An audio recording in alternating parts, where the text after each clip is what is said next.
Good man. I have a dream that my 4 little children will one day live in a nation where they will not be judged by the color of their skin, but by the content of their character, by the content of their character, by the content of their character, content of their character, content of their character, content of their character, content of their character, character, character, character, character, character, character, character. Oh, shit. Nah. World Star Act, my nigga. Oh.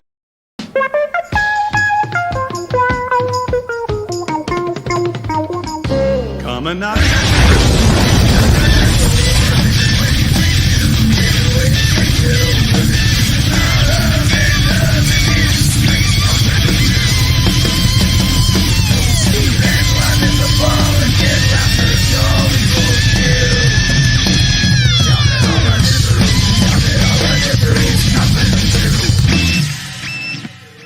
I just want to shake some sense into you kids.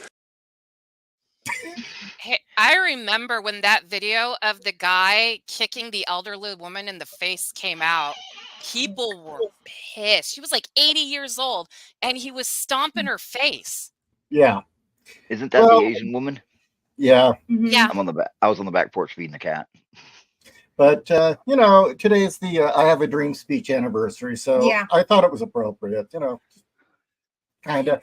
I was running around today because I had the day off, and we have an MLK Boulevard here, and I have never seen so many cop cars in this area on one day in the entire time we've lived here in Arizona.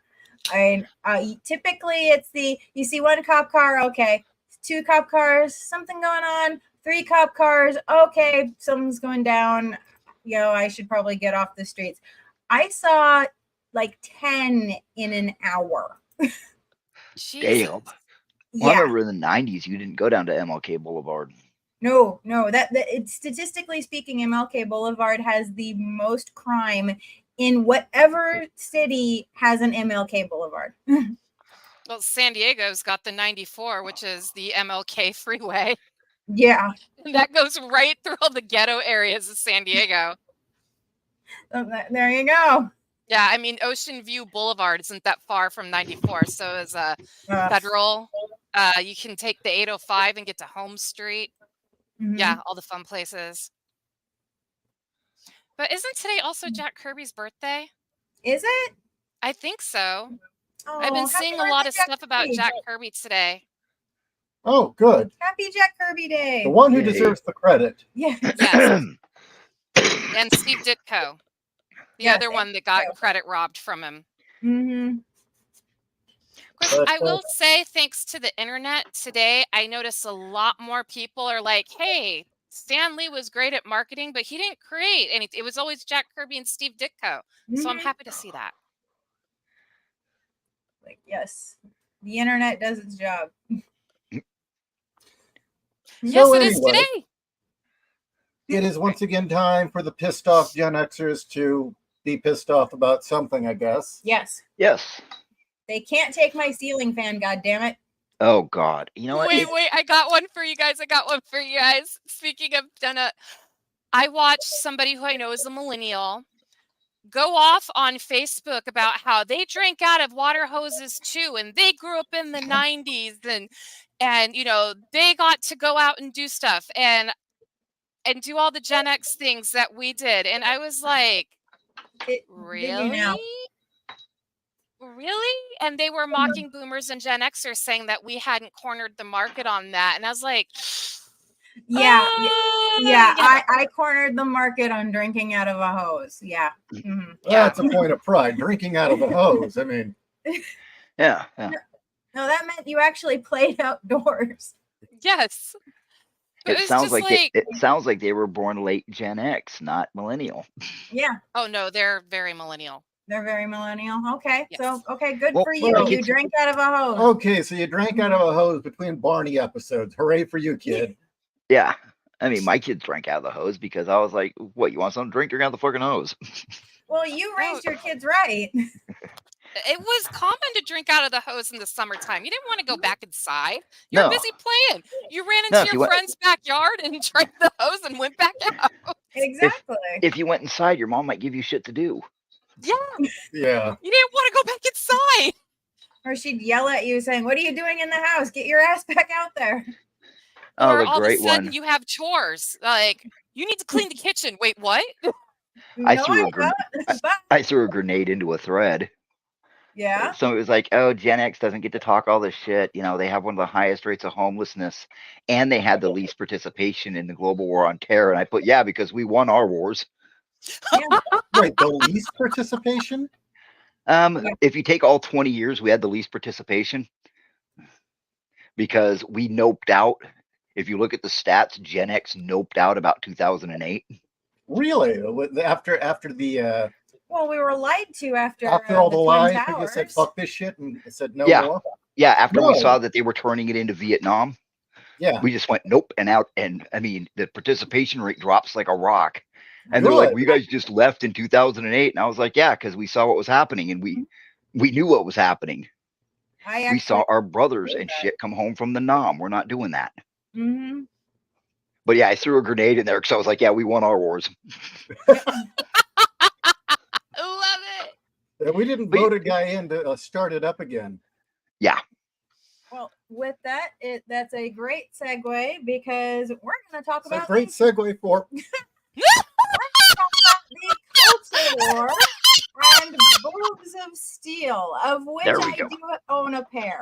So, for those of you who don't know, all right. Well, because the media has been not talking about my book and seem to not have any interest in Boobs of Steel, and you got to think it is a sad day when the fandom and the media, you know, especially the comics press and the geek press, is not interested in titties. come on, the Mary Sue did not want to chomp down on those honkers. Yeah. Yeah. So you know what?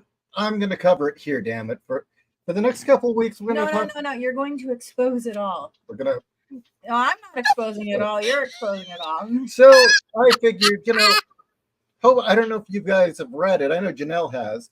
I thought we'd talk a little bit about Chapter 0. Is this a joke? And I don't know. I take it you haven't read any of this, RALT'S? No, I didn't get a chance to. I was kind of busy this weekend, busier than I thought I'd be this weekend. You guys saw the result of that on Sunday, and then I spent a lot of Sunday today sleeping and then figuring out some other stuff. And I have questions for you. We will have to get together offline. Oh, are you going to read out loud? I will read out loud. Oh, okay. I can live with that. unless Go you lay down. wanna- You just went out. You're fine. Well, Is there a specific passage you wanted me to read? No. Okay. Just to Gonna let stop you know, reading. I've got my book in front of me too. So Oh, if you sweet. need me to take over Well- passages, your voice gets tired. Actually, Janelle, since I'm a good reader, but you're better. you're trained. You have skills. I can admit I don't have your skills. Okay, if you want me to, I'll go for it. Yes, All please. right. All right. Chapter 0. Is this a joke? Guess the size of a woman's bust is a measuring stick for how strong they are, huh? J.Ishiro, Black Lagoon. Although very much a child of the 1980s, I do have some vague recollections of the late 1970s, an era when, believe it or not, a lot of superheroes were on television. Batman, Spider-Man, Shazam, and ISIS. The two I remember most, though, were The Incredible Hulk and Wonder Woman. As a 4-year-old, the Hulk was terrifying and tragic to me, yet something I couldn't look away from. Bill Bixby as Dr. David Banner was totally believable as the tortured genius searching desperately for a cure. Despite his melancholy, Banner was a caring man with a strong moral compass and amazing control over his emotions. I like Dr. Banner, even related to him to a degree. I like science, drawing, and preferred Legos to rough play, none of which sat well with the kids around me. Like Dr. Banner, I preferred solitude. What I got was bullied. And like Dr. Banner, I too was slow to anger. But when I snapped... Real quick, RALT'S, your camera is on. Oh, okay. Oh, he's got it too. Okay. All right. But when I snapped, people got hurt. So week after week, I watched The Incredible Hulk, always hoping this would be the episode the doctor found his cure. Of course, that never happened. No matter how hard Banner tried, by the end of the show, the monster would emerge to scare the shit out of me. And goddamn, did the big green guy send me to bed with some bad nightmares. Then there was Wonder Woman, played by the stunning Linda Carter, and she was everything the Hulk was not. Confident, beautiful, smart, although not brilliant, and every bit as strong as the Green Rage monster. Yet, unlike Hulk, her powers never came at the price of her mind. In fact, her greatest power was how often this living goddess didn't need to resort to raw strength. The two characters were mirror images of masculine and feminine strength. Banner could be a brilliant genius or a physical beast, but never both, and never without risking of harming others. Whereas Wonder Woman could diffuse a situation with a simple smile. Carter herself said the way she played the character was, quote, less about superpowers and more about her intellect and a sense of right and wrong and the goodness in her, end quote. As a small child surrounded by brutes, Carter's Wonder Woman left a lasting impression upon me. She was nothing like the grown women I knew, who were all rail thin, flat, and angry. Very, very angry, and they turned into violent monsters all the time. But unlike Dr. Banner, these women had neither logic nor self-control.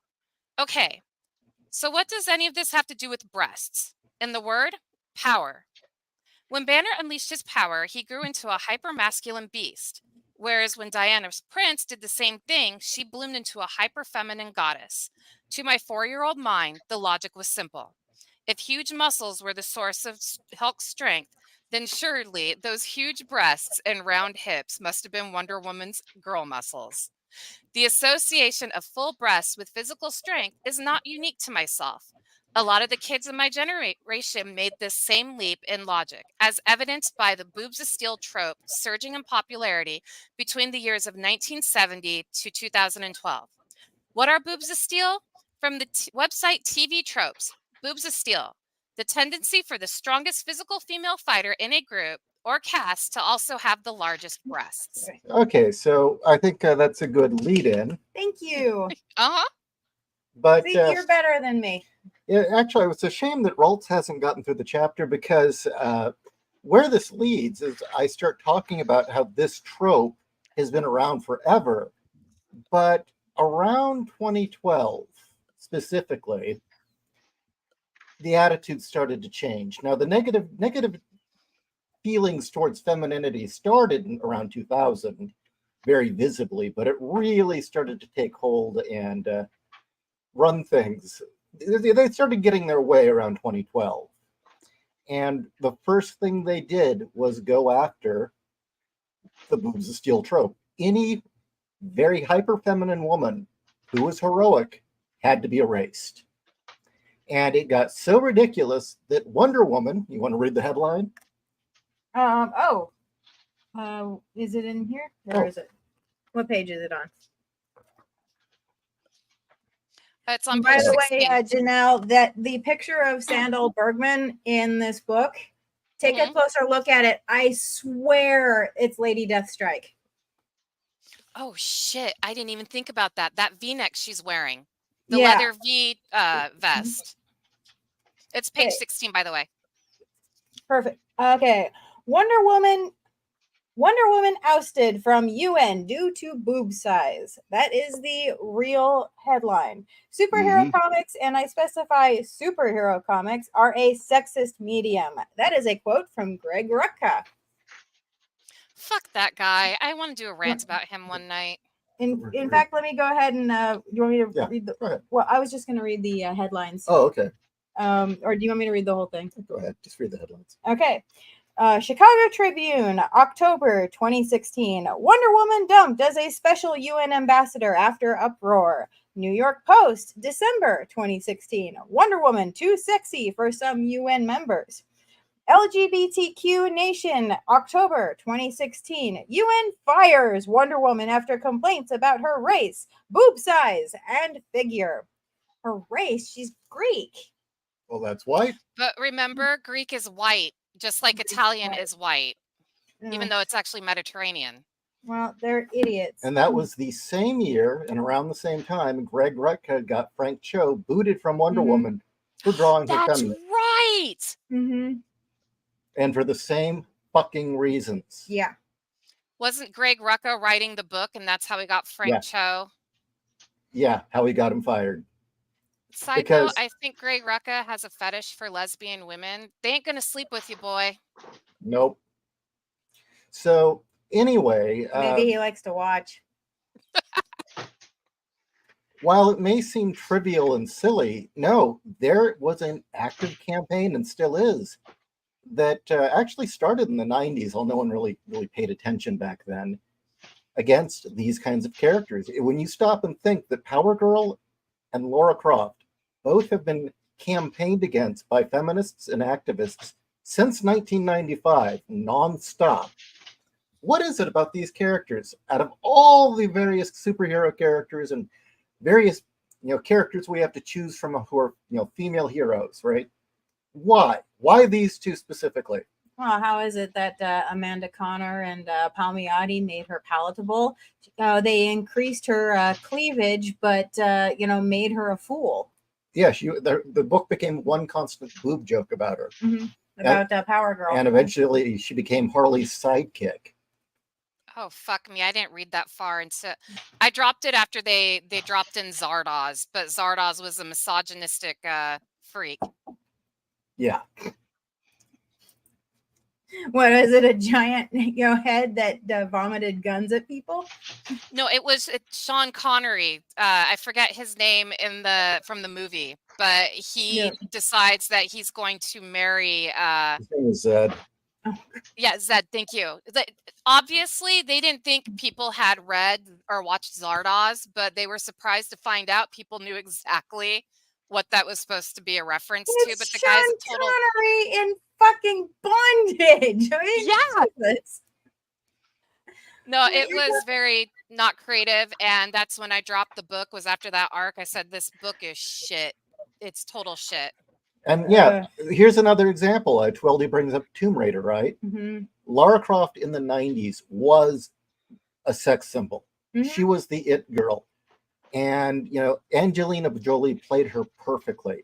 She was a female James Bond meets Indiana Jones, essentially. And I would like to point out that I've been doing a lot of shopping for holsters. And on Amazon, if you type in gun holster, you'll get Tomb Raider cosplay. But the Angelina Jolie era, not any other era. But the interesting thing to point out is that character was all the things they claimed they wanted, all the feminists claimed. But the more feminists were allowed to meddle with Lara Croft, the flatter and more mannish she became, the more victimized she became. Think about it. The weaker she became. I'm sorry. I noticed it starting when they were hailing.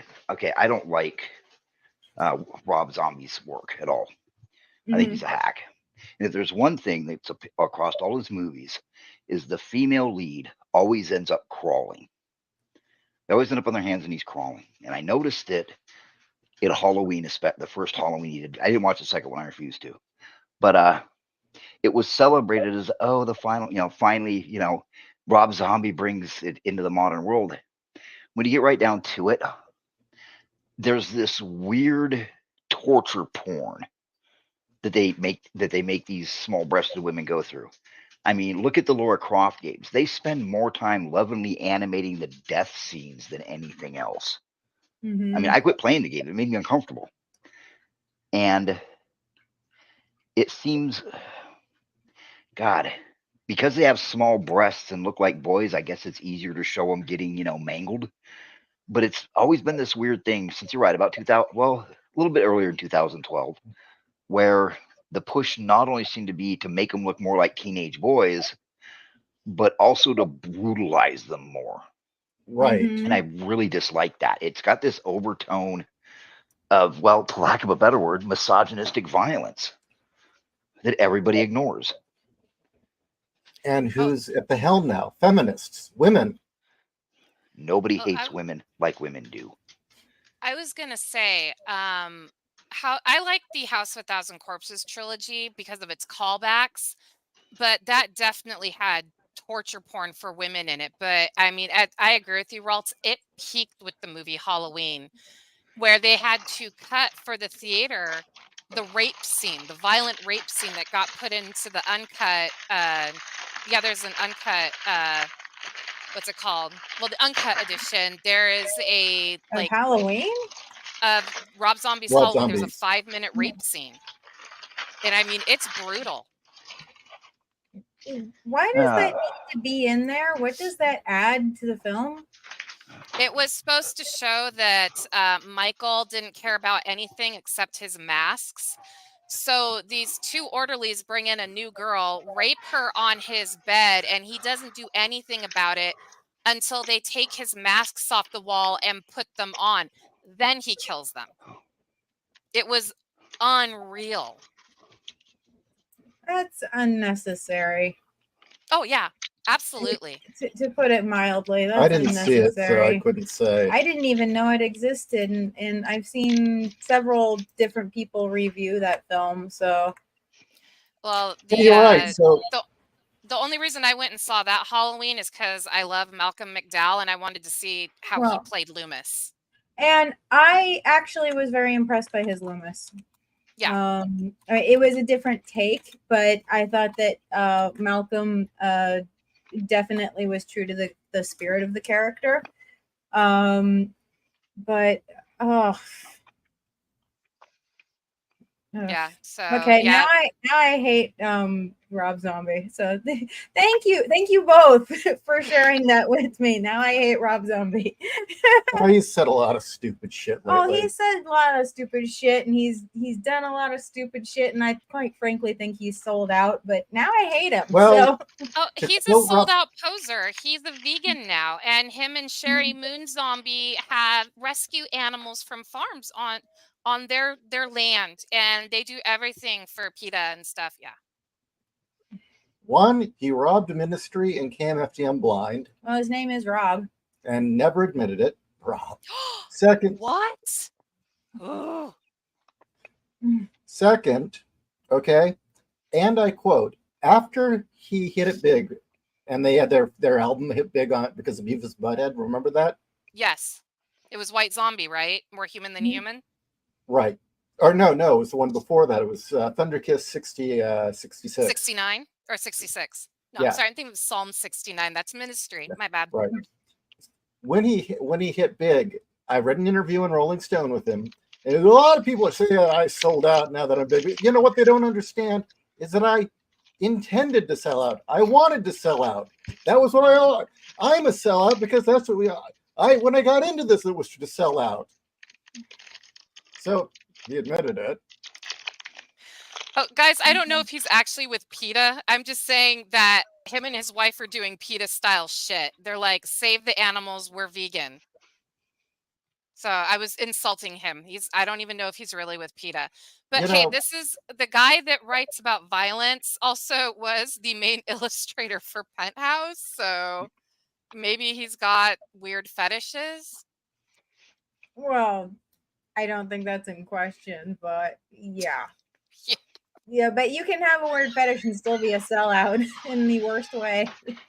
Yeah. But slight change of subject. By the way, where I think this is all leading to is that first they attacked the archetypes, and you do it enough, you shit on femininity and womanhood enough, and go on and on and on that the only success that matters is masculinity. You're gonna get girls cutting their tits off and dressing like men.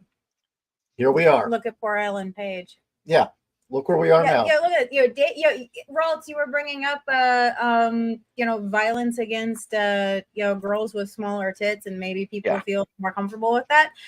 Look at all the video games done by David Cage and his fucking fetish with Ellen Page. Mm-hmm. Oh God.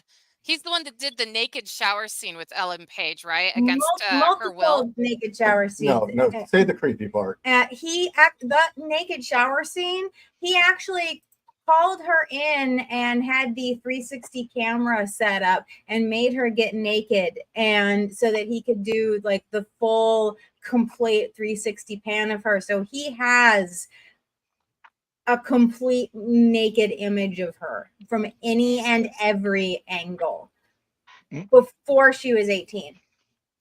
Oh my God. You know what? I'm not surprised her mom let her film a movie where she had a sex scene and she was 16 years old. Yeah. And it was a scene of her losing her virginity. And I can't remember the name of the movie, but You know? her character ends up joining a cult. Oh, And the cult leader sleeps with her and then says that she seduced him and he throws her down a well as punishment. It was a real fucked up film. Yeah. Spartan Cat brings up the game Heavy Rain. Yeah, exactly. Yeah. Just that's an example. And look what's happened to her. She's now finally come out and said, yeah, I've been used and abused. And good. I'm glad that she's breaking free. But look what it did to her. yeah. I don't think it's a coincidence that Hollywood has been fighting to get rid of femininity and is grooming and fucking up people like Ellen Page. Yeah. I feel really sorry for her.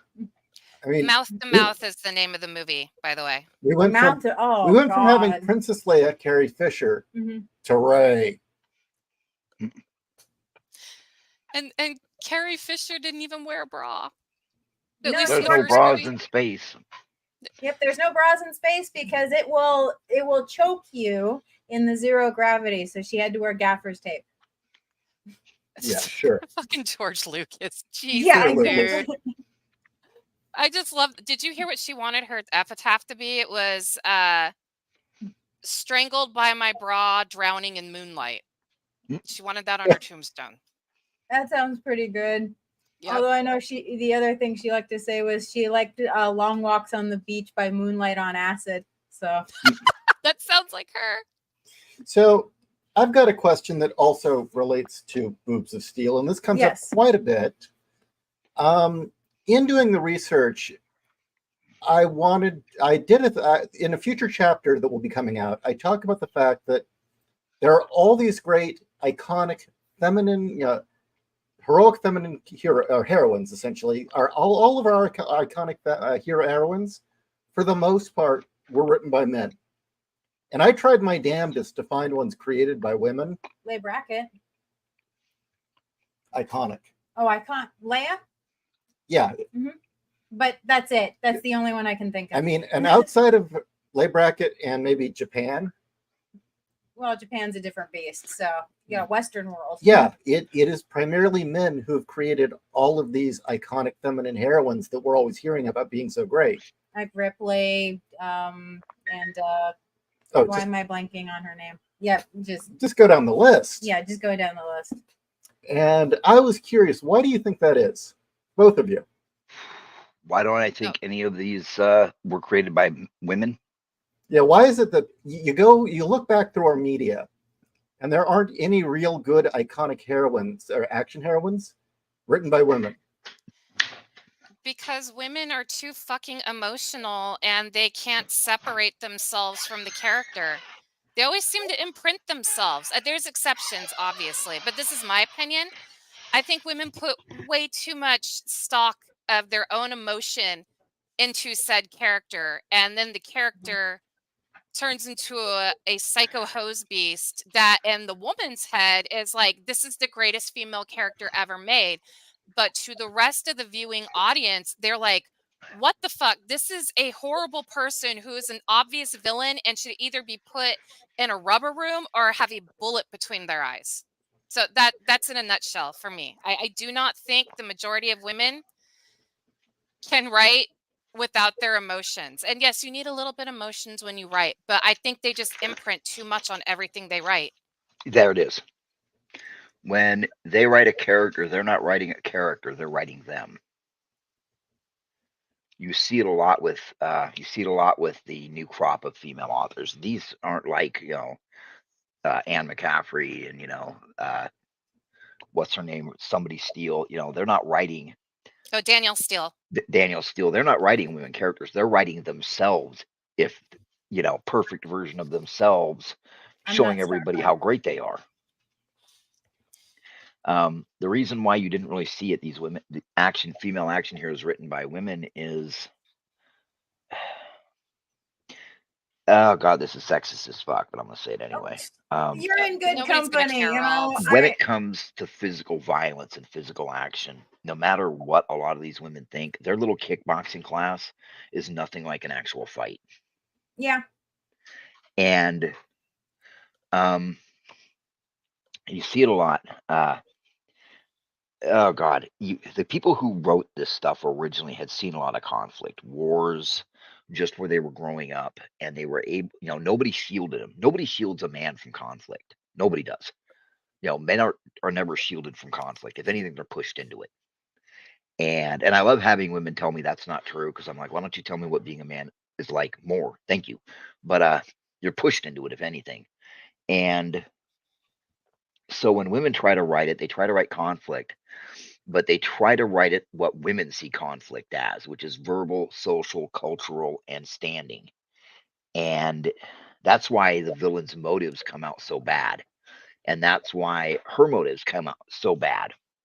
And while it's okay to be a total bitch in cultural and caste movement and group movement, because once you win, you won, so it's all okay. It's not like that outside of women's politics. Women's politics are more vicious. Well, historically, women's politics were more vicious than men's, where men's were more deadly. Mm-hmm. If you look at some of the female rulers in history, you will see some of the most horrific shit. I mean, what was it? One of the Chinese queens took her husband's favorite concubine and had her arms and legs cut off and had her thrown in a pig pen to live as a pig. Was that Lady Di, or was that the Dowager Empress? I don't remember. I just remember reading about it and being like, holy shit, lady, calm down. But what about Elizabeth Bathory, who she was a ruler, and she would drain the blood out of virgins and then bathe in it.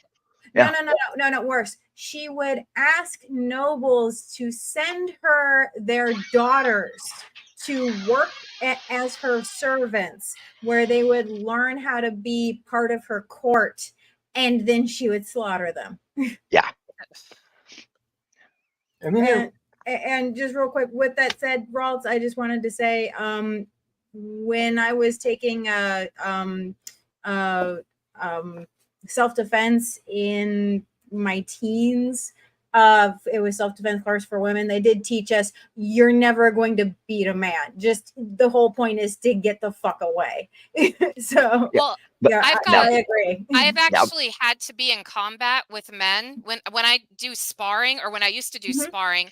They moved me away from the women because I was too strong for them. So I was put with the men. And I'm not going to lie, I had my ass kicked every class. I would come home with bruises and broken blood vessels.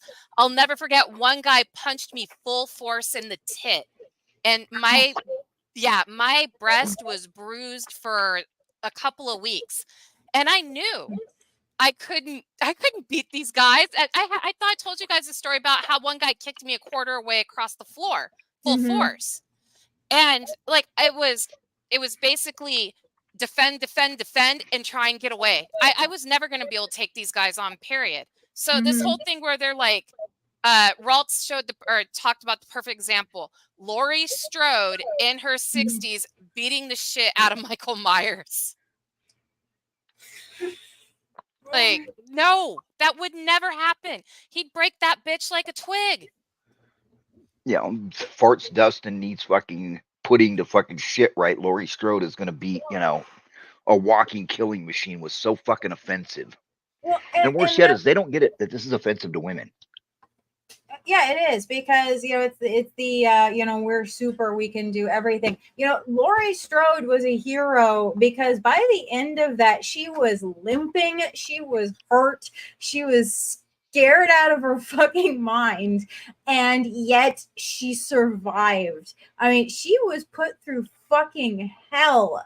That was the point. That's why she was the hero, and that's why she was the template for every final girl from there forward, is because she got her ass handed to her by Michael, and she didn't die. And you know what else she did in that movie that they don't do now? She put the kids first. She had them run Yes. out of the house and go to safety, and then made sure to try and get away as well and try and keep the kids protected. But I just lost my train of thought because of what Owen said. Owen sent me a video of a bear getting hit in the nuts and falling over in pain. Is that what that was? I hadn't had a chance to watch it. So Yes. okay. I'll have to No, watch it I'm later. going to tell you right now, just from seeing reactions, getting it hit in the tit hurt like a bitch, but I know Oh. it is nothing near a guy getting whacked in the groin. Well, I will never compare it to being, hit in the groin. I will never compare anything to that because I've heard people say, well, it's like childbirth. I'm not going to go there because I will never experience that. What I can say is that the boob rage is real. Getting hit in the tit and then seeing red and going murderous because the pain is so great, that is real.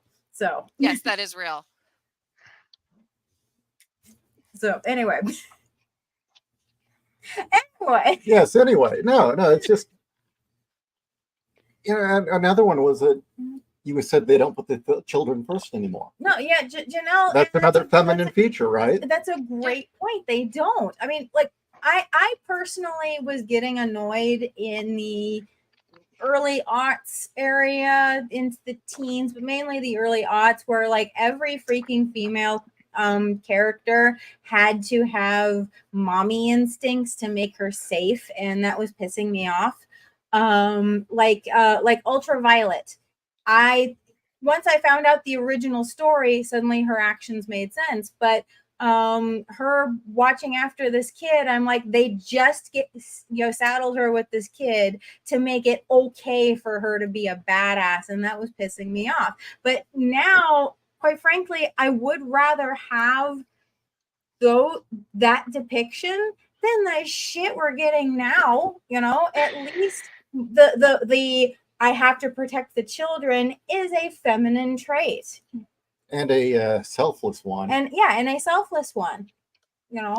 Something I've noticed in movies today is you actually see children getting killed. And yes, children getting killed is an everyday thing. I understand that. Shit happens. It's awful. But you don't need to move your story forward by showing children getting killed. You really don't. And I've seen it in graphic fashion in a few horror movies. I'm like, what the fuck? How you're trying to make the guy look scarier? Okay. Well, there's this thing where children are no longer sacred and they're fodder for a gore fest. And I think that also has to do with modern day femininity, because having children is evil. They're a shackle. The patriarchy is forcing you to pop goblins, crotch goblins out, and raise these children while the men enslave you. No, but that's how they look at it. And it's fucking gross. And as a mom, it pisses me off. There aren't mothers, just womb havers and chest feeders. Yes, that's how these feminists think that's what being a parent is. That's what having a child is your life. You are now enslaved to not only the man that impregnated you, but the children you were forced to have. That's why they are like, woohoo, abortion rules. Well, nobody should be celebrating it. Wait, yes, Ralts? Let's look at something interesting. They're always like, why would I want to be enslaved to a man? Okay, so now you can be enslaved to a corporation that will just number one, they give you a little bit of money. They hate you. They don't care about you, and you can go home and use your dildo and be surrounded by your cats. And like, oh, my company will pay for my abortion. You mean they'd rather pay for your abortion than pay you for maternity leave and help pay your child care and help pay insurance for your kid? What a shocker. They've replaced the husband with the state and the corporation. And these women wonder why they're lonely. Well, they're like, oh, I'm living my best life. No, you're not. You're drinking fucking boxed wine at 2 a.m. These are not the strong, independent women of yesteryear. These are coddled children who are, look at their jobs. Look at a lot of these jobs. And I'm not talking about the woman who's working at Walmart next to me. I'm not talking about the woman who's working at the goddamn cannery next to me. I'm talking about these lazy girl jobs. You heard about You know, this? what? Which ones? Lazy girl jobs. Oh, It's Yeah. a thing. like reading tweets all day and deciding who you're going to ban? No, there's now a thing where millennials, females, are demanding that there be more lazy girl jobs where they can earn a living and pay for everything, and only have to work a little bit. Well, they can wish in one hand and crap in the other, you know? Yeah. And it's, they're replacing the husband with the job and the state, and they wonder why they're lonely. And then they wonder why they're not feeling fulfilled. They're like, I can have no kids and lots of money. Well, that's all great, but you're going home alone. And the other thing is I worked on a classified project for a couple of years. Not going to really go into full detail, but Well, it's classified. a lot of it had to do with small group dynamics. And well, you have people that can be alone like me. I'm perfectly fine with just my wife. But I got to talk to you guys online, but I'm perfectly fine with just my wife. I'm an outlier. The majority of people for good mental health needs 3 or 4 friends. And these people, and we're not talking you go out to drink with them. We're talking these people are you're emotionally and intellectually intimate with, maybe even physically touching each other. And nowadays, you don't have that. I mean, number one, the same group that has made these women have small breasts cannot comprehend friendship without sexuality. That's really disturbing. But it's And true. you're seeing it everywhere. And they're like, and if people are social creatures, people are very social creatures. I mean, fuck, look at how much time we spend bullshitting before the game. And we'd be perfectly fine spending more time. I mean, and the whole thing of, I don't need no man. Well, you need somebody in your life. And the thing that's not really talked about is lesbian bed death. Like after a month or two, the bed goes cold. And they're always like, oh, your husband ignores you. I've been married 30 years, and if my wife shakes her ass, I'm up out of the chair chasing her. And she goddamn well knows it. It's just ridiculous. And it all turns back right around to the whole Boobs of Steel thing. They've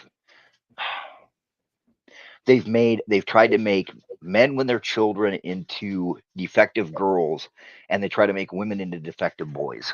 And defective men. And it's bad for us.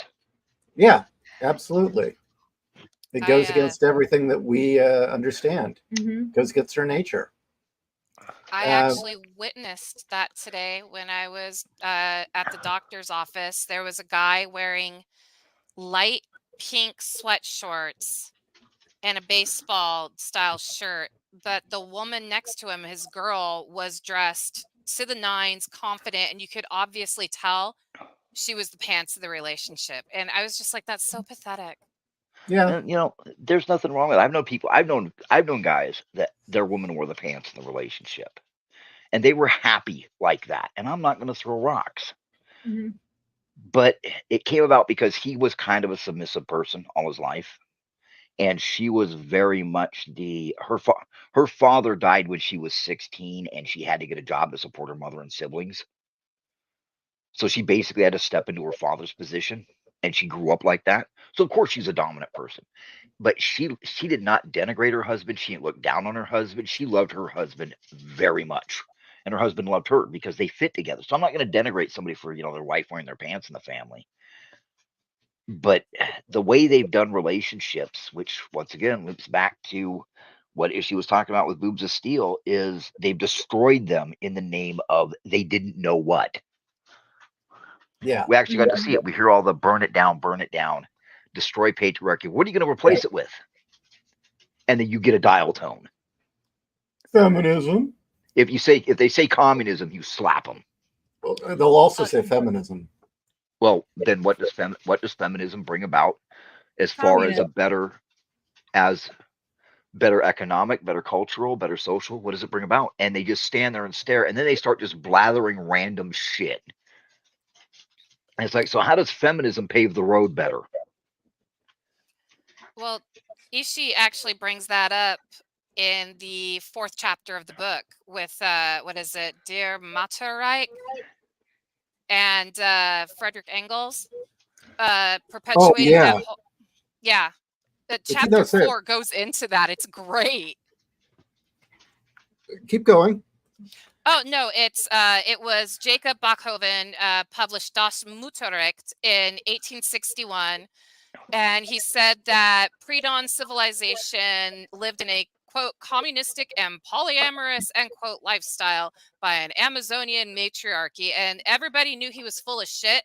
But then Frederick Engels got a hold of that book and used it for his Origin of the Family, Private Property, and the State, and said that Das Mutterrecht was scientific proof that marriage and family were an unnatural. I'm going to read it quote. Okay, here we go. That marriage and family were an unnatural invention of the patriarchy created expressly to oppress women. Quote, the overthrow of the mother right was the world historical defeat of the female sex, end quote. Engels wrote, the man took command of the home. Also, the woman was degraded and reduced to servitude. She became the slave of his lust and the mere instrument for production of children. See? Yeah, you can thank Frederick Engels. Yeah, Ishii goes into it in chapter 4. It's very fascinating. That shows me that Engels there has never been anything but a city dweller. Yeah. Mm-hmm. Oh yeah, I Well, love they my were all boy. spoiled kids. My They're all sisters, spoiled rich kids. you guys have heard me mention that I'm one of the shortest people in my family at 6 foot tall. My sisters are big girls, and for a while we lived on a farm. And I learned something really fast. I could outwork my sisters, even though I was, 5, 6, 8 years younger than them. My oldest sister bought a farm, and I could outwork my sisters, and so could my little brother, and so could my older brother. We only had like 3 years apart between us. We could outwork our sisters. We'd still be working, and they'd be laying down in the house exhausted. And we also noticed they had to eat twice as much as we did just to maintain their weight. I mean, and they found it out during when the hippies were trying to do the communes in the 70s that women in farm work, yeah. It didn't work out that well. Well, it's kind of Nobody. funny. Yeah. Oh, go ahead. No, go What's ahead. funny is how many of these communes, usually had like 4 or 5 guys and like 30 women, and they starve. That happened over and over again through the 60s and 70s. Yeah. Because they couldn't understand why women couldn't do farm work. And they tell you there's no difference between men and women. There's no difference between men and women. And Bullshit. they don't look at endurance. They don't look at muscle density. They don't look at bone density. They don't look at strength. And if you lived on a farm, that's bullshit. And I love how they point at these outliers. Like I've mentioned it before. There's a woman who ran a 1,000-mile race, and she broke the world record. She beat the men. Holy shit, is she a phenomenal athlete. But she's also an outlier. And she also was so delirious and dying that she didn't know where she was when she was running down the road. But these women are convinced because, they don't do anything but live. The majority of the time you get all this shit is from people who've lived in the city and never left the city. And they think that they're always startled. You can for a while you're reading about it on Reddit because Reddit had this thing where they were, where women would challenge each other to wrestle with their boyfriends and see how strong they were. And some of them started being, well, my boyfriend told me to quit it. My boyfriend told me to quit it, and I was wrestling with him, and he suddenly just pulled my arms off of him and picked me up and turned around and set me on the couch like I was a little child and said, "Stop it." How is he that strong? And they're always startled. They're always fucking startled about how strong a man is. I mean, even, they're like, oh, well, Ronda Rousey could beat up the majority of men. Well, Ronda Rousey is a phenomenally trained athlete. No, but no, actually, she can't. I'm going to poke holes in that. No, she was mostly hype. She was mostly hype, and she was put into bouts with people who were a class below her, so that she would kick more ass. Not only that, she's trained in wrestling, not in boxing. And you know what she said? You know what she said, right? What did she say? She said, "No, I can't." And right there is when she was suddenly no longer the darling. Well, that was after she and her coach were both mouthing off to a UFC, and they're like, "Oh yeah, well here, you go fight somebody who's actually in your class." I watched an entire documentary on it, and the problem is that she was being coached by a guy who wanted to start basically his own fighting cult. and was using her as the poster child. So Okay, no, so he gave her no, trash cans to fight. That's what they're Yeah. called. Yeah. yeah, exactly. And nothing. Ronda Rousey, she has been humbled. She's been knocked down a peg, and she seems to have realized that she's not that hot shit, and she's come back from it, and that's integrity. And so I can respect her for that. But yeah, no, she's not as hot shit, and no, she couldn't take a man, quite frankly. Well, she always said that she couldn't. She always stated she couldn't. Her coach said that she could. Right, but she came out and said, no, I can't, because she refused to fight transgender athletes. Because she was like, I'm not fighting a man. Didn't they want her to fight Fallon Fox? Yep, and she said no. Yeah, I think she was smart enough to realize she didn't want her skull cracked. Yeah, that dude broke that chick's skull. That was fucking gross. And that's when when he messed up that chick's skull, that's when people started doing digging and found out that he was a trans woman. And then everybody got mad. Knew. Woman, no. But I mean, there's a trans woman. But a lot of the stuff like that guy wrote, like there was some matriarchy. Not according to archaeological evidence. Yeah, there was a ongoing push throughout the 60s, 70s, and 80s, but especially the 60s and 70s, of all these lefty anthropologists and historians trying to interpret data to claim that there was some sort of communist matriarchy that predated civilization as we know it. And they kept trying.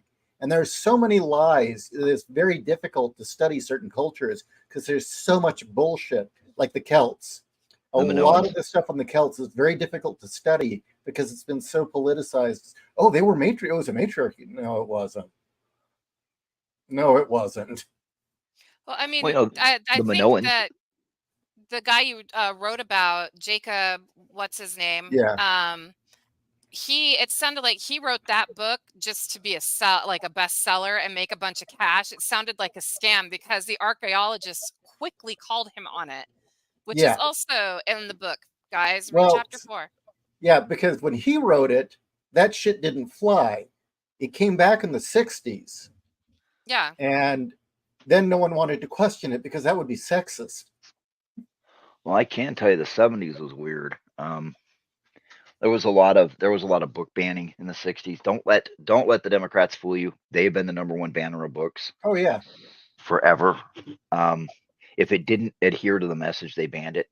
There was a book called The Little Carrot Seed, and the Democrats wanted it banned because the mother and the father both told the kid that the carrot wouldn't grow, and it ended up growing into a big carrot. But they wanted it banned from schools because he was, and this is funny coming from the leftists in California, because he was defying authority. That's like everybody's defying authority or defying their authority. It's like everybody's startled over the whole fucking fascism thing from the left, and it's like, no, it's always been like that. Yeah, they've always been like that. And you brought up about all the book banning that the left did. Oh yeah. Yeah. Tipper Gore and Hillary Clinton are the reason there was the music stickers. Yep. Oh yeah, the parental advisories advise parental advisory. And Hillary is the one that got video games put behind glass. Yep.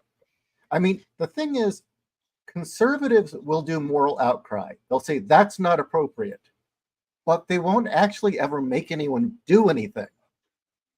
They'll shame people and say you should not be letting your kids do that. That should be, that is not acceptable. But or shaming like you were bringing up, video game stores telling them you should be, checking how old the person is when they buy it. And it's the left that's always said, no, we need more regulation. We need, we need to force people. They've banned books, music, video games, and they even were responsible for nearly destroying the comics industry. Yep. Well, how many of you guys remember the Procter and Gamble issue that the churches had?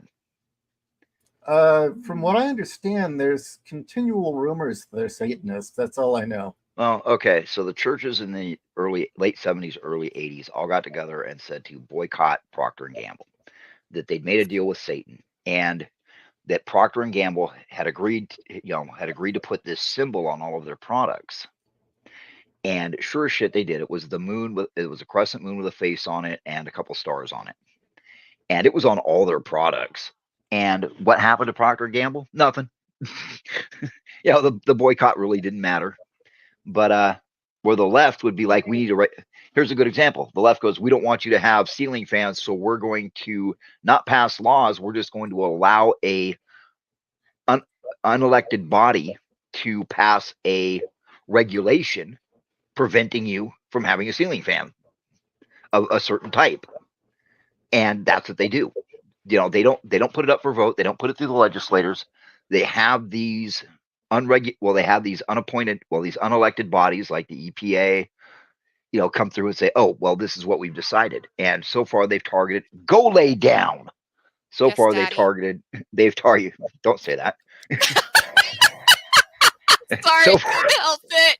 so far that got weird. So far they've targeted gas stoves, gas water heaters, toilets, shower heads, light bulbs, and ceiling fans. Right. Basically, they've come into your house and told you what you can and can't have. I didn't know about the toilet. I know about Low all the flow other is back. Low flow is back. And the problem is that there is no end to this. No. There's always going to be a new crisis that they're going to cook up and push so that they can meddle with your life more. I don't know why they are so obsessed with fucking with other people's lives. I mean, Power. I've talked to Kat about this in the past. It's a continual question I ask her is, I thought in the 90s they had figured it out. They'd figured out as long as everyone was happy and fed, happy, and entertained, no one would care what the fuck our government was doing overseas. I thought, okay, well, I know all this shit's going on overseas that's wrong, but nobody's really going to get worked up about it because we're all comfortable. Why they fucked that up, I don't know. I can tell you. Well, I went to college twice. I went once in the late 90s, and then three times. Once in the mid 2000s, once in the 2010s. When I went to school in the 90s, I was there with a guy whose family was fucking rich. Of course, I mentioned before I went to Evergreen State College at this time. Oh God! And wow, I felt like I was behind enemy lines. But I had this friend who was rich, and his family was Seattle landowner rich, right? And he actually liked me because unlike the hippies who are like, "Oh, buy me something," I was just like, "You can come have beers with me." I sit there and drink beer. He goes, "Why don't you pick up the check?" I said, "Do I look like a fucking hobo?" And we would drink beer, and he'd tell me about how, his family always believed, in making sure that they got a good deal, but everybody else was happy so it didn't come back to him. Well, people like him aren't running these families anymore. Number one, you have people like Bill Gates still holding the reins, and Bill Gates is going to punish everybody for calling him a nerd. But these other people these other rich people hate the idea of your average person being happy. They don't like it if they're driving through and see that people are playing in their lawns and having a good time, and then they drive onto their property and there's not that much difference. They hate it. They absolutely hate that the average person's life is decent. They hate it for some fucking reason. So you don't even know why this drives them nuts either. It drives them nuts because I think they feel like for every dollar that's in my pocket, I took it out of theirs. They deserve it more than we do. Because remember, Walmart used to be a decent place to work. Yeah. Mm-hmm. Walmart was a good place to work. And then Sam Walton died and they started doing shit like locking people in overnight. They would have done that shit to me once. I would have done a Homer Simpson and drove a forklift through the front door. But I've seen some terrible shit working at Walmart. I mean, I know when I was working at Walmart before I quit, there was a woman who got a phone call from her sister that her husband had been killed in an auto accident. Oh, And they told her she couldn't go to the hospital or they'd fire her. Jesus. Do you know If that she when left her Walmart shift. went to shit, When Walmart went to shit, the Christian company family no longer owned it, and the new owners had Hillary Clinton on the board. Hmm. Okay, you knew that. Okay. Infinite growth is what they were after. Well, I mean, you saw their business practices, right? They would go into a city, build, jack their prices all the way down, so they drove out all the other competition. And once they were gone, they would triple the prices, and then nobody could afford anything anymore. Yep.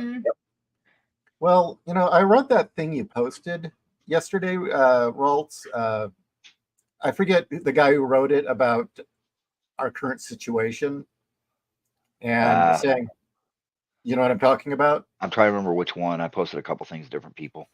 The guy who wrote a really good essay about how he really wants to think that the founding fathers, the institutions they created, will find a peaceful way out of this, but he thinks there will be an igniting spark. Yeah. And I'll tell you where the spark was. What? Hawaii. Yeah? They just don't know it yet. I kind of am getting that feeling too, because that was a bluer than blue state. Well, they turned people away and told them their children had been evacuated. They lied. Yeah. They refused to turn on the water. Well, he turned it on 5 hours later. Well, by that time, the whole thing was engulfed in flame. The fire department came out and put out the initial fire, and then were told to leave. They didn't cut the power, and then it turns out that the Hawaiian Electric Company knew there was an issue with bare wires. I knew that they removed their power lines before the official investigation started. Yep, and the insurance companies are paying out to the families, but taking the land and selling it to fucking the rich and famous. Yeah, so Oprah's bought a shit ton of it. Well, that essay you posted said that he believed that because we were an armed citizenry and because we're Americans and not your typical people, typical Europeans who are, I don't know, I think Europeans just like being shit on. They have a fine tradition of it. Yes. He had said that that an armed American citizenry in active revolt would create a situation that would make the deaths in the French Revolution look pleasant. Oh yeah. And he said he saw a wildfire of rage burning, and it would not burn out until every person that was perceived as being responsible for the shit show we're currently having was executed. Well, we've crossed it. We've crossed something ugly.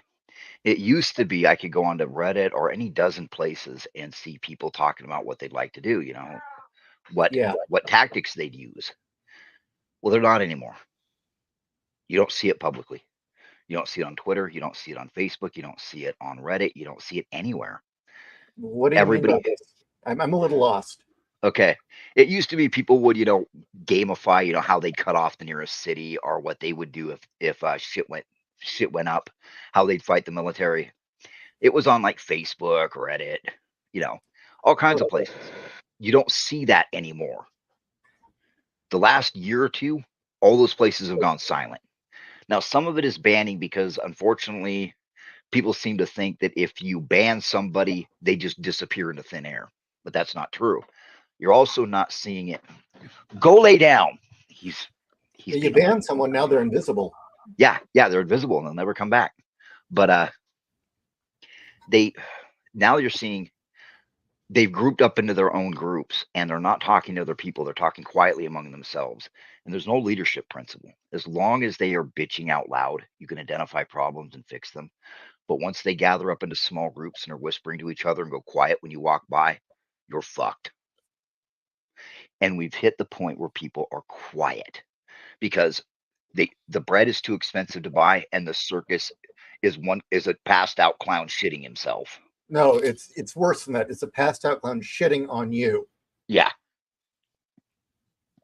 And it has no tits. Yeah, the bread's too expensive, and the circus is constantly insulting us. And if you do manage to buy bread, it's full of clown shit. Yeah. Mm-hmm. Yeah. And that breaks the rules of government. You always make sure that that your main populace is fed and entertained. But for the last 6 years, entertainment has shit all over the average person, and longer than that if you don't live in the city. I mean, if you live in the country, They've been shitting on you since the 60s. Yeah. Yeah. If you live in the country, everybody automatically assumes you're fucking your sister in a trailer park somewhere. I'm so sick of that fucking meme. I am so tired of it. Bar one. I mean, I think this is really relevant. Okay. The discussion of tactics was actually the pressure release valve, and the mods don't understand that. It's closer than ever to going kinetic. I think Hawaii was the spark. Mm-hmm. They killed those people's children. They took their homes. They took their possessions and said, oh, here's $700. And now they've told them to go fuck off because FEMA has still not moved in supplies. Yeah, that's... And as conspiracy theories continue to be proven true, I think we're going to hit a point in which every theory will be believed, even the most apeshit ones, and that too will become dangerous. Oh, yeah. Not to me, but... I mean, honestly, I've started to believe a lot more conspiracy theories because so far they've all been proven true. Yeah, I'm kind of creeped out. And my wife, husband, you were part of one. No shit.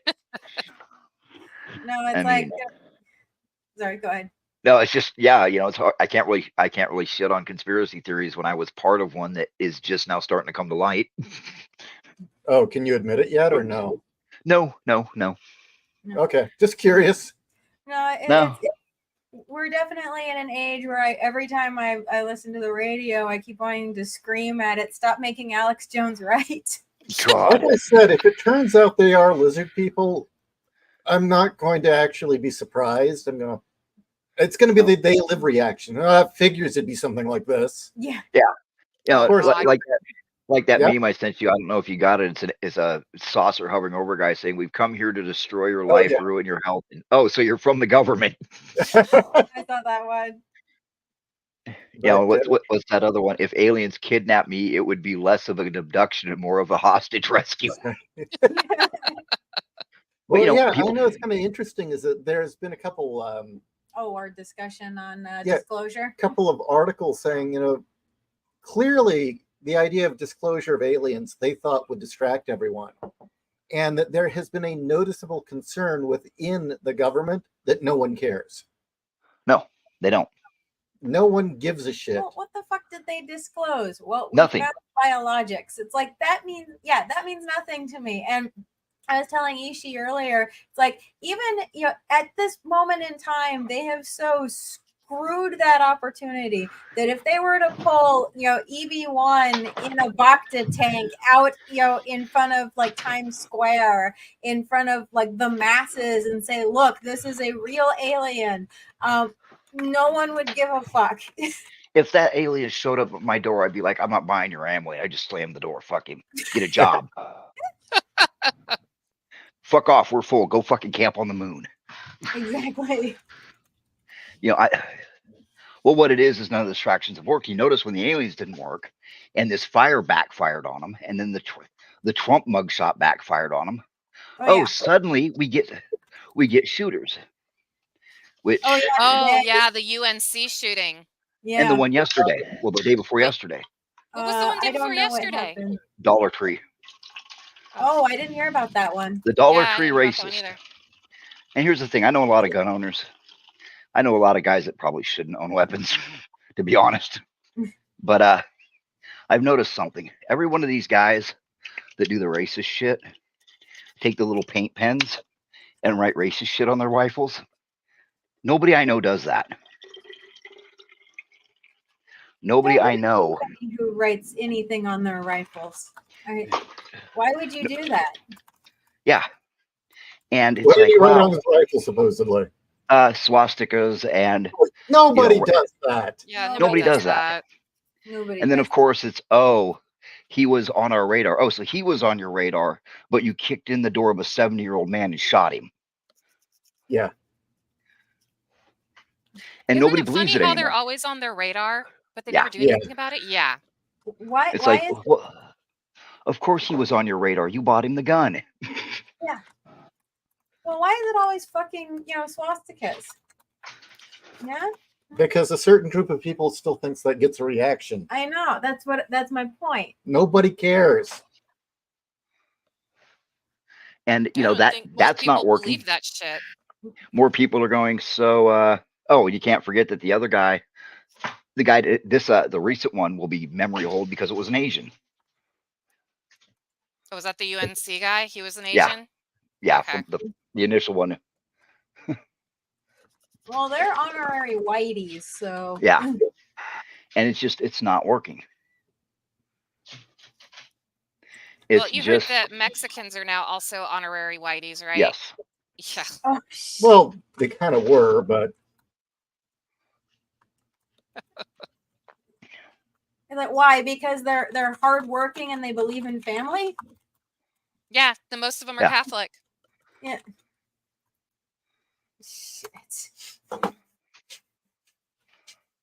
But it's just, people aren't believing it. People really aren't believing any of this shit that the government's trying to distract people with. Because they also came up and they're like, oh, inflation is actually down. Well, yeah, it's down. The inflation is down from the rate it was, but it still went up. I mean, for fuck's sake, eggs, milk, bread, still all up. Okay, here's a good example. Where I live, a half rack of soda is $7.50. So $7.50 for 12 fucking cans of soda. Jesus. Damn. And here, gasoline just randomly spiked like 50 cents a gallon in 1 week. Oh yeah, that's because one of the refineries just burnt down. Oh Jesus! One of three refineries. Yeah, just happened. Just happened. And then what do you have? You have the Biden administration going, "Oh, you should only have 2 beers a week." Well, fuck you. That's why I make my own booze. Listen, you, man, motherfucker. I'll make my own. You take away people's booze, and you're going to have a revolution real quick. Yeah. I mean, the only thing that kept the Russians from revolting was their vodka rations. So how much did Budweiser pay him off? No. It's researchers from Oxford teamed up with academics at both Peking University and the Chinese Academy of Medical Sciences. They examined data from a Chinese database containing the health information of more than 500,000 adults aged 52 on average, including details of their drinking patterns. Yeah, you know what? Get the fuck out. Yeah, fuck you, fucks. Yeah, it's so let me get this straight. You sampled 500,000 Chinese, each of them who are about 5'5" and have a notorious ethnic inability to metabolize alcohol. Yeah. And smoke two packs a day. Yeah. And you're wanting to limit people. No. Like, no, god damn it. I'm a fucking American, If I want to down an entire bottle of Jack Daniels in one go, I can fucking do that. So stop telling me what's good for me. I don't care that it's going to kill my liver. It's my right. Well, as I said, the only thing that kept the Russians from rising up was their weekly vodka ration. Yes. Yeah. And that's not really a joke. You need that to survive there. It's their freaking like bodily antifreeze. Yeah, that's true. On the flip side, during the Revolutionary War, to keep the soldiers happy while they were fighting, they gave them a ration of spruce beer. If they didn't have the beer, they gave them the ingredients to make it themselves, and it kept them happy. Exactly. Okay, so this is kind of going back into the realm of the silly. Okay. Just saying. Final Fantasy Fan 12 asks, if every single conspiracy theory are proven true, what now? What happens now? And I respond, well, if every single one of them's true, either Jesus comes back and tosses the NWO into the lake of fire, that or the Greys show up and side with humanity against the reptilians in a war. Why not both? Why not both? Those are two of the prevailing theories. Why not both? Why do they have to be mutually exclusive? I guess they both fit in. They both work. They both work. Yeah, I mean, why not? I mean, it's... Oh, go ahead, sorry. No, it's ridiculous. I mean, the government is literally the emperor with no clothes. But if you point it out, you go to jail. Which also shows just how weak they are. Yeah. No, I love the fact that the exact same poll, and exact numbers, no less, of people who think that Trump is a crook or a villain or whatever. It's the exact same people who also think that Biden is incompetent and needs to be replaced. And they're kind of shitting bricks over that. They're like, well, the polls say the thing we want, but they're saying the thing we don't. The polls are also saying he's got 20% of the black vote. Yeah. Yeah, that's bothering him. I'm guessing that 20% are all the hoteps. Well, that, you know, I actually know some black people. I know it's startling, a white guy who knows black people as it drinks beer with them. And you know a lot of the audience is. Do what? A large portion of our audience is black, apparently. I didn't even know that. Mm-hmm. But well, they're just people. They're just icons. Yeah. You know. But they're looking at, you know, anyway. A lot of them I know are saying, well, yeah, we like Trump. They treat Trump the way they treat black people. Well. Yeah. Instead of DWB is driving while Trump. Yeah, driving while Trump. Well, you guys have seen that now that he has his mugshot out, they've been interviewing teenagers, and they think Trump is hardcore as fuck because he's got a mugshot. Yeah. Like all of a sudden, the kids are like, he's cool as hell. Yeah. Did you I'm just like, buy that wow. coffee mug? Not yet. Well, I couldn't track it down. Remember I showed you. Oh, wait, you did. You did. No, I didn't buy it. Not yet. Yeah, so he's got mug. street kid, and the you think he's cool. Like, that backfired so hard. Oh, yeah. They thought for sure people would be like, oh my God, he's a criminal. Instead, it's like, hell yeah, you're one of us. Yeah.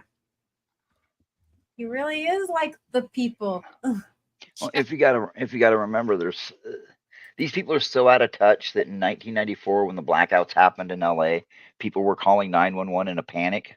Do you know why? Why? Because they were seeing the stars for the first time in their life. Jeez. They were literally calling in over with the way the sky looked. No, I remember that. I actually do remember that. Tell me about that, Kat. I remember hearing reports about that and thinking it was a joke. It was my uncle Carl was telling me about it because he heard about it through Rush. And I thought that was hysterical because, well, I knew they were up there. But yeah, there were people who were so used to the light pollution of Los Angeles that they hadn't seen the stars before.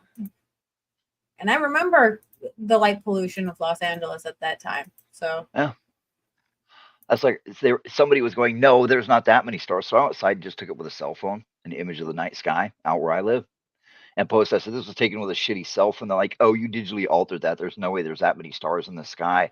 I read that there's only 2,500 stars visible in the sky. It's like, what? You may have read that, but you're totally wrong. I mean, hell, Yeah. my mom and I, since I was 1 year old, would go camping, and we made a point of always staying up long enough in order to be able to see the Milky Way. So I'm used to that. But yeah, there are people who had no fucking clue. Actually, that was one of the things I was so happy about moving out here, because where we are, we're close enough to the nothing that is the desert that I can see the Milky Way on clear nights when I go on walks where we are. And that made me so happy that there's not that much light pollution, because I'm so used to California. So, although I have seen people freak out over, if you take them out in the middle of nowhere, like going to Julian, seeing the night sky in Julian, they'll freak out. So. Oh, I love seeing the night sky out there in the Cuyamacas. Oh, I love it. It's beautiful. Bar one, it's fitting that Ishii moved out to Art Bell country. We need to get a streamliner. Well, yeah, we kept considering that for a time. You need a metal Twinkie. Yeah. Spartan Cat, if you strike me down, I will become stronger than you could possibly imagine. That is Trump. Yep. That is definitely Trump.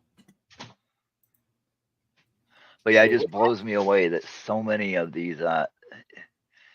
It's just hard to explain.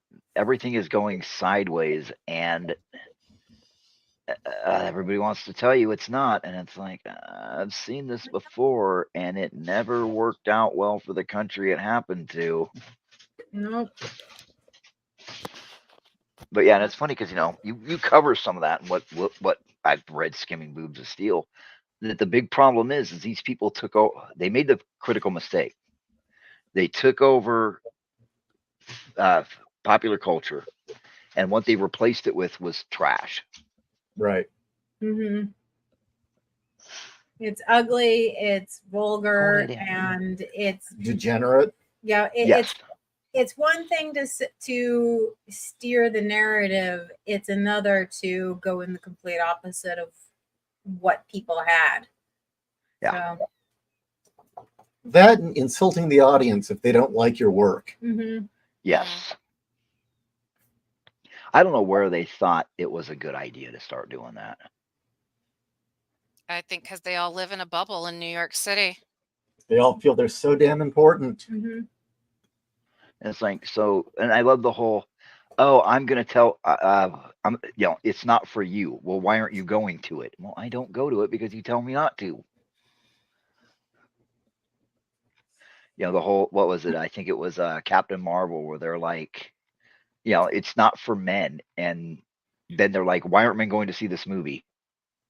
Because you said it's not for them. And they said the same thing about that Charlie's Angels remake. Yeah. Remember? Which one? The most recent. The one with Kristen Stewart. I forget that one existed. Everyone forgot it. It was forgettable. Yeah, at least the one that was funded by, what's her name? Drew Barrymore. Drew Barrymore, yeah. At least Drew Barrymore understood that people want to see beautiful women on the screen. So it had that going for it.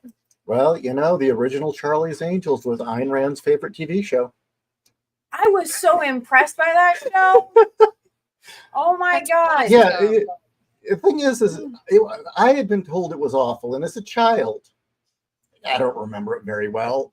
I just remember the logo. So as a kid, I didn't really remember it that well.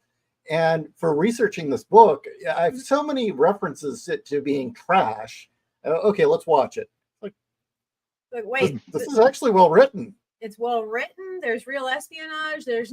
I'm not seeing Farrah Fawcett take down, freaking Andre the Giant, with one karate chop.